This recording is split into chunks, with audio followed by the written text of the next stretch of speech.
za leo. Kwa mara nyingine ninapenda kukusalimu. Majina yangu ninaitwa Eric Mtalemwa. Ni katika mwendelezo wa mafundisho ambao nimekuwa nikifundisha katika akaunti hii ya Eric Mtalemwa, na ninaendelea kukuomba kama bado hujasubscribe unisaidie kusubscribe, kwa sababu ndio support kubwa nayotegemea kutoka kwako, na ikikupendeza ninakuomba useti alama ya kengele ili kila mara tunapotoa mafundisho haya uweze kusikiliza, na ikikupendeza pia unaweza kuambia na wengine ili watembelee katika channel yetu kutusubscribe na tupate kuendelea mbele. Basi kwa siku ya leo nina mafundisho machache yanayohusu safari iliyopangwa usiahirishe. Safari iliyopangwa usiahirishe. Na kama umepanga safari yako, usiahirishe safari ambayo umekwisha kuipanga. Katika maisha kuna mambo mengi tunayaweka katika mipango. Kuna mambo mengi tunakuwa tunayaota, tuna dream kwenda mahali fulani, na tunatamani kufika katika hatua mbalimbali tunapotaka kufika. Na kwa habari ya safari sasa, ninatamani kukwambia jambo moja, kwamba unapopanga kwenda mahali fulani, hauwezi kukwepa kukutana na watu. Kuna vikwazo mbalimbali vingi, lakini kikwazo kikubwa sana ni watu, ikiwa hautazingatia kuepuka ama kujali kile ambacho unakiendea, kutokukwama ama kuahirisha eti kwa sababu kuna watu njiani. Na mimi nikwambie, watu tunaokutana nao ni wa kila namna, na hauwezi kuplani safari yako kwenda mahali fulani. Unapopanga kwenda ukatangaza tokea nyumbani, sijui utatumia redio gani ama kipaza sauti cha namna gani, kusema kwamba okay, ninataka kwenda mahali fulani, lakini njiani haparuhusiwi mtu yeyote, nisikutane na mtu. Tangazo la hivyo haliwezi kufanya kazi, na hakuna namna yoyote ya kuwazuia watu kuwapo njiani kule unapokwenda kupita. Na hata kama ni kiongozi mkubwa wa nchi akitaka kwenda mahali fulani, kuna mamlaka mbalimbali na nguvu fulani zinaweza kutumika kuwasimamisha watu na kuwaweka watu pembeni, kwamba kiongozi anakwenda kupita, lakini haizuii kwamba watu walikuwepo njiani. Hiyo ni wazi kwamba watu walikuwepo njiani, hata kama wamepakiwa pembeni, njia imeonekana kiongozi anapita, kwa sababu ziko mamlaka zinazomlinda na zinazoweka utaratibu. Kiongozi akiwa anapita, pahitajiki movement ya watu na magari na vifaa vingine, lakini sasa watu wanakuwepo tu, unaona watu wamepaki pembeni. Kwa hiyo inakwambia kwamba watu wapo. Safari yoyote unayotaka kwenda utakutana na watu. Kuna watu wema, kuna watu wabaya, lakini zaidi sana watu wanaokwamisha safari za ndoto za watu wengi ni watu wabaya. Na watu wabaya hakuna namna tunaweza tukawakwepa, tukawaepuka kukutana nao. Wapo tu. Utakutana na watu ambao yani mtu hayuko tayari kufurahia hata kile unachokifanya. Anakuona kabisa unafanya jambo, lakini hujamuita. Wakati mwingine anaweza kaja akakukatisha tamaa. Labda unaweza kuwa unalima, umeamua unafuata safari yako ya kulima, unasema kilimo kitanitoa, lakini anaweza kaja mtu akasema wakulima atakuwa wewe bwana, unalima namna gani? Hivi unavyofanya sio. Unaweza ukawa umeamua labda unatengeneza zako sabuni, akafika pale sabuni zenyewe mbaya, hata akikutana nazo kule mtaani watu wengine wamechukua, anamwambia sabuni ametengeneza nani? Akishajua ni wewe umetengeneza, anaziponda sabuni zenyewe rojorojo, hazina mapovu, hazina nini. Kwa hiyo wapo watu wa namna hiyo wengi sana. Sasa unachokihitaji wewe sio wala kugombana nao. Acha kugombana na watu njiani, wala usigombane nao, kwa sababu kile wewe ulichokipicture, kile ulichokitengeneza katika mtazamo wako, ulichonacho moyoni, sicho wanachokiona. Kwa hiyo wapo kwa ajili ya kukufanya ukate tamaa, uendelee kuwa katika hali ya kawaida uliokuwa nayo.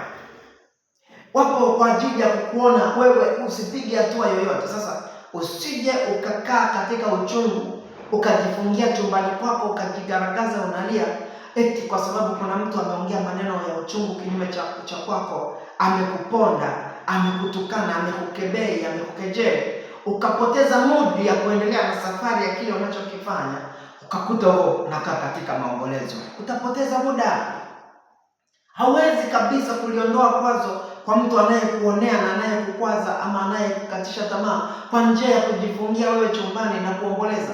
Machozi peke yake hayawezi kuliondoa tatizo, isipokuwa ni moyo usiokubali kukwazika, moyo usiobeba uchungu. Kuna watu wana uchungu, usibebe uchungu wake. Kuna mtu ana uchungu huko, ana mambo mengi kwenye maisha yake, mambo yameharibika. Unakuta kuna namna fulani ambavyo vitu vyake vingi vimegoma kwa sababu ya mienendo labda ya kwake haijakaa vizuri. Sasa anapokuona wewe una moyo, una ile self courage ya kufuata ndoto zako, anajisikia kama vile unataka kumwacha. So anataka uchungu wake alionao moyoni akuambukize wewe. Watu wataendelea kuwa wachungu tu. Hakuna namna ya kumconvince mtu awe katika hali unayotaka wewe. Hata ukiwawekea sukari, kama ni mchungu tu, ana roho ya uchungu. Kwa hiyo usikubali akuambukize roho yake ya uchungu. Unatakiwa kuwini mechi zako. Kuna msemo mmoja anasema kila mmoja awini mechi zake. Kama yeye amejawa na roho ya uchungu na akili zake zinamtuma kuwakatisha watu tamaa, jitahidi sana usijiengage kwake. Na ukishagundua huyu mtu ana roho ya uchungu, jitahidi sana usimpe nafasi hata ya kupiga naye story, kwa sababu huko kwenye kupiga story anaweza kawa anapiga story za wema tu, analeta kama vile anapiga story za wema, lakini katikati ataanza kukuchallenge. Utagundua hizi challenge ni kwa sababu anataka kunionyesha mimi sio kitu, anataka kunionyesha kwamba mimi siwezi. So muda wako usiwape sana, kwa sababu hiyo ndio chance, ndio opportunity wanaweza ukaitumia kukuangusha. Na ukisha kata tamaa, wanabaki kusema tulijua tu, atafika wapi? Nguvu ya soda. Tulijua tu, hakuna namna huyu anaweza akafanya kitu kikafika mwisho. Lakini naomba nikwambie, usikate tamaa hata kama ulishafanya mambo mengi yakawa yameshindikana, umeshindwa, yamekwama mpaka umeacha. Usikate tamaa kujaribu tena, kwa sababu tunaanguka na kusimama tena. Na hiyo haiwezi kukupa hali ya kujidharau kwamba hakuna kitu unachokiweza, kwa sababu mimi ninakumbuka hata Biblia yenyewe inatuambia kwamba jaribuni mambo yote, lishikeni hilo jema. Kwa hiyo baada ya kuwa umejaribu mambo mengi yanafeli, unafanya hiki kinafeli, unafanya hiki kinafeli, jitahidi ufanye vingi sana ufeli. Yaani mimi sisemi kuna namba itakayofika kwamba unatakiwa useme sasa yatosha, ninatakiwa kukata tamaa. Fanya hata mara 100, ukifeli hamna shida, lakini umefanya.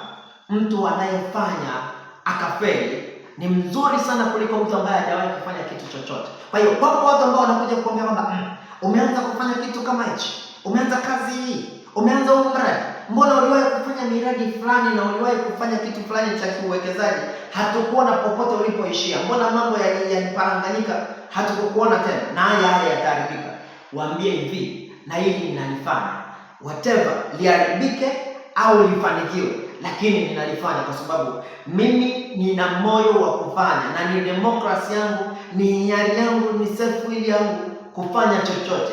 Kwa hiyo habari ya kufanikiwa au kutokufanikiwa hainihusu na wala haikuhusu. Mimi ninafanya sehemu yangu, anayeweza kunifanikisha ni Mungu, lakini mimi sehemu yangu nitafanya, nitajaribu hata mara 100. Kwa hiyo mimi nakutia moyo, hata kama ulishafanya miradi mingapi inaharibika, ukijisikia kufanya mradi mwingine ama kitu kingine, fanya. Kwa sababu mwisho wa siku utakutana na jambo la kwako. Katika kufeli kwingi, mwisho wa siku unakutana na jambo la kwako. Kuna mtu mmoja ni mwanasayansi, niliwahi kusoma habari zake kama sisahau, ni mtu anaitwa Charles. Huyu aliyebuni balbu za umeme tunazozitumia siku ya leo. Alifeli mara 99 kama sisahau. Anapata picture kwamba mimi ninaona balbu inawaka, lakini akitengeneza mara ya kwanza, akiwasha hamna kila kitu. Na si kwamba alikuwa atumie rasilimali. Kuna wakati huenda alichukua mikopo kwa watu ili anunue vifaa mbalimbali atengeneze taa, lakini anafeli. Na siku nyingine akigonga hodi, labda ni mara ya 3 au ya 4, mara ya 10, anagonga hodi kwenye ofisi mbalimbali au ofisi aliyowahi kuomba mkopo ukafeli, wanamwambia wewe, hatuwezi fundraise, hatuwezi kukupa mkopo kwenye kitu ambacho unahitaji kukifanya, kwa sababu tunajua wewe ni mtu wa kufeli tu. Wewe kila siku unafeli tu. Anafeli mara ya 52, mara ya 53, lakini jamaa akaendelea kufanya. Inawezekana alifika mahali hakuna hata mtu anayemsupport. Inafika mahali hata hakuna mzazi wala ndugu wala jamaa, hata mwenzi hakusupport katika kitu unachokifanya. Sasa kama hawatakusupport, kataa akili yako kushindwa kujisupport kwa kusupport wewe, na moyo wako kushindwa kwa kusupport wewe. Watu wetu acha kukatia tamaa, lakini usiwe wewe mwenyewe kujikatia tamaa. Hicho ndicho kitu ndio alama kubwa ambayo inaweza ikatupeleka katika ushindi, kwamba watu wote wakikukatia tamaa, baba na mama wakikuacha, akikuacha mtu yeyote akakukatia tamaa, hata mtu wako wa karibu namna gani, rafiki, ndugu, mwenzi, mtoto, baba, mama ama bosi, chochote, yani akikukatia tamaa, hawa ni watu. Hizo ni factors ambazo naweza nikasema ni external factors to make you to come to failure. Lakini kwenye internal factor ya kwako ya kwanza ni Mungu wako, alafu na wewe mwenyewe usijikatie tamaa, na Mungu hajakukatia tamaa. Huyo Charles alipofeli mara ya 99 ya 100 akatengeneza taa ikawaka. Wewe unafikiri mara ya kwanza alipofanya anafeli, Mungu hakuwepo? Mungu alikuwepo. Mara ya pili, ya 3, ya 4 mpaka 99 zote anafeli, Mungu alikuwa amemwacha? Alikuwa hajamwacha, ila Mungu alikuwa anataka apate hicho kitu kitakacho influence dunia nzima kwa moyo wa kutokukata tamaa. Mungu anapotaka kukupa baraka fulani, anakutest, anakupa mtihani, akujengee mambo, akujengee moyo wa kutokukata tamaa. Ndio maana wengi sana watu waliofanikishwa na Mungu lazima wamepita katika moto, lazima wamepita katika mapito fulani, na si kwamba Mungu alikuwa amewachukia. Hapana, Mungu alitaka kuwajaribu na kuwapima, kuona namna gani watakuwa na imani na watakuwa na moyo wenye nguvu na msingi ulio imara katika kutekeleza kile Mungu alichokiweka katika maisha yao. Na mimi nikwambie, kombe wanapewa timu inayojituma, inayopita katika mikiki, inayopita katika mambo mengi sana, kuanguka na kuinuka na kujitia nguvu. Unaweza kuwa umeshafungwa magoli hata 3 bila na dakika ni ya 75 au 80, lakini anajikuta yani mtu ambaye ana ile mindset ya kutokugive up, ya kutokukata tamaa, bado anapush tu. Wewe uliyeko nje kama mtazamaji unasema, huyu haoni kwamba dakika zimeenda, huyu haoni kama masaa yamekwisha, anapush ni anategemea anaweza akafaulu. Kama hauna moyo wa kukata tamaa, haijalishi ni dakika ya 90, kama kuna dakika za nyongeza umepewa zile 2 au 3, jaribu kupush. Who knows, nani anayejua kwamba Mungu anaweza kupitia moyo wa kukata tamaa, wa kutokukata tamaa, moyo wa kutokukata tamaa, ili akutengenezee destiny yako katika masaa ya jioni. Kuna watu ambao wanafikiri umri wao umekwenda, hatuwezi kufanya chochote, tuachie vijana. Mwingine ni mzazi anasema, labda wanangu ndio wanakuja kutimiza ndoto zangu. Mwingine anajiona umri wake umeenda, labda mimi sitapata mwenzi, labda mimi sitapataga mwenzangu, sitapata mtoto, labda mimi sitakujenga kupata kazi, ama labda mimi sitakujenga kununua kiwanja, sitakujenga kujenga. Naomba nikwambie, usikate tamaa. Mungu anawapa kombe watu ambao wanakesha wakishikilia kamba ya mafanikio pasipo kuachia. Hawakati tamaa, hawaingii katika maombolezo, hawatii huruma, hawajivalishi nguo ya magunia na kuomboleza tu.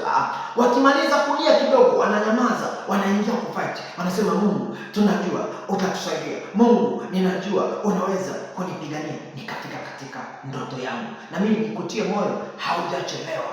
Fuata njia moja tu. Njiani kuna dubu, na Bwana Yesu aliwaambia hata wanafunzi wake, akasema, angalieni ninawatuma ninyi kama kondoo katikati ya mbwa mwitu. Bwana Yesu alijua kabisa mnaenda kuhubiri Injili, lakini huko mnapokwenda kuna mbwa mwitu na ninyi ni kondoo.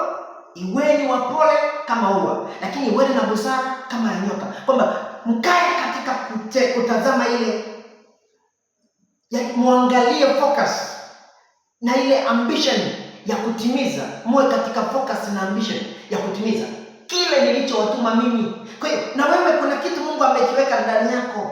Sasa fuata hicho.